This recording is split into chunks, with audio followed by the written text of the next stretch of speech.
Hello everyone and welcome to Good Nightmare, a podcast where we believe the darker the fairy tale, the better.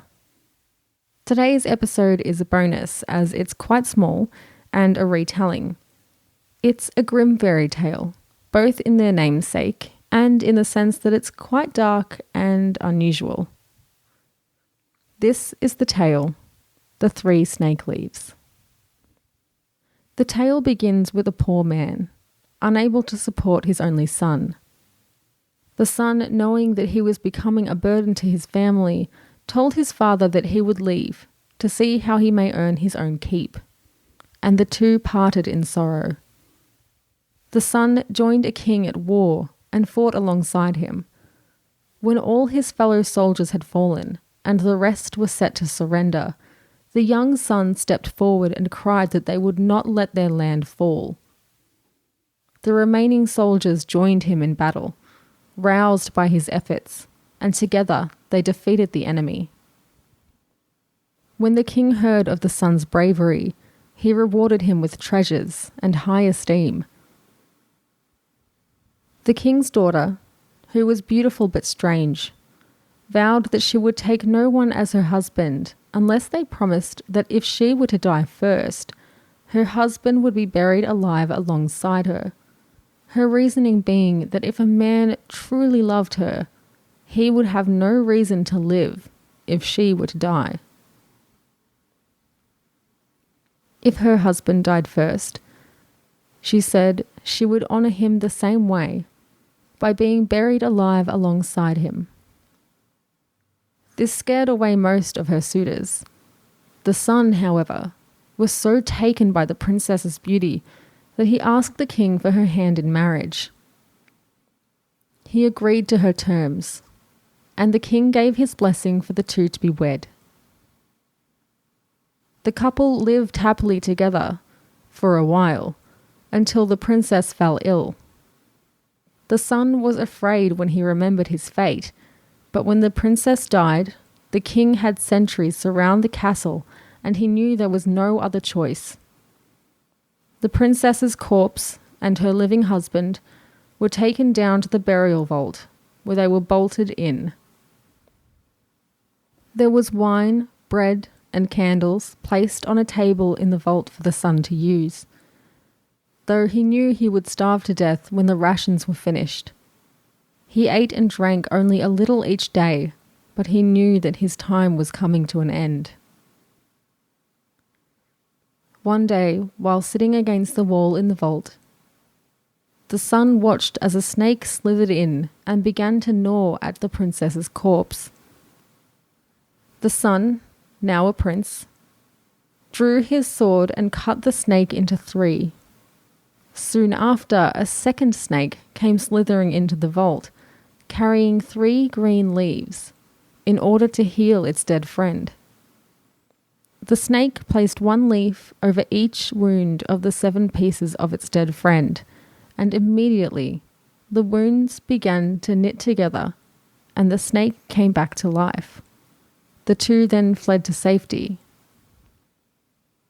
The leaves were left behind on the ground, and the prince wondered whether the leaves could also be used to raise the princess from her eternal sleep. He took the leaves and laid 1 each over her eyes and 1 over her mouth. The blood immediately began to stir in her veins. Her chest rose with each breath, and the colour returned to her face. He gave the princess a drink of wine, and they knocked on the door of the vault. The king was overjoyed to find the couple alive and well. The prince kept the life-giving snake leaves and gave them to a servant, asking the servant to keep the leaves a secret, lest they come to harm or the leaves be needed again. In the princess's new life, however, she had lost all love for her husband. The prince declared that he wanted to make the voyage to see his old father, and the princess was to come with him. Upon their travels, the princess fell in love with the captain of their ship and started a sordid affair. One night, while the prince lay sleeping, the captain and the princess picked him up by his head and his feet and threw him overboard into the sea.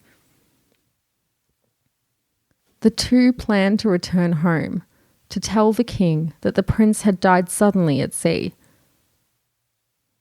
The servant who had been given the snake leaves, however, had been on the ship with the couple and had witnessed all that had happened. He took a lifeboat from the ship and sailed for the prince.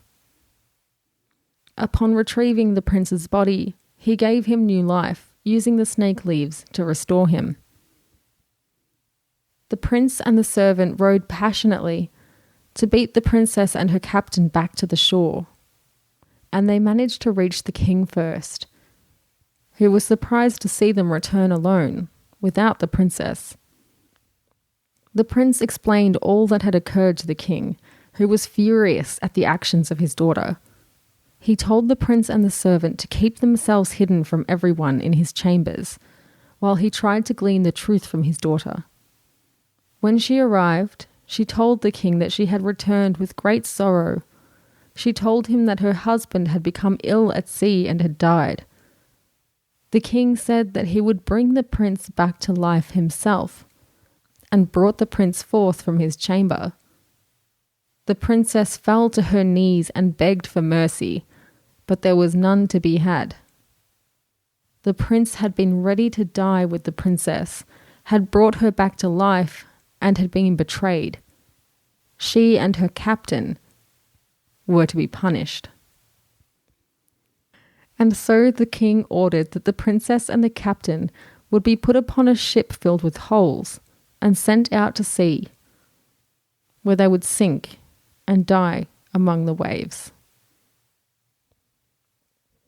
The first time I ever heard this tale was when I was writing it up for you for Good Nightmare. And I just loved the twists and turns, and honestly, I love any fairy tale that's set at sea. So I couldn't resist sharing this one with you. Let me know if you have a favourite lesser-known fairy tale. I would love to hear from you, and maybe I can feature it in one of my episodes. You can get in contact with me on Instagram and Twitter at goodnightmare_s, or via email at goodnightmare_s@outlook.com. I'm sure you know by now that I love hearing from you, so please don't be shy. Thank you so much for listening, and I really hope you enjoyed this little bonus episode. Until next time, sweet dreams.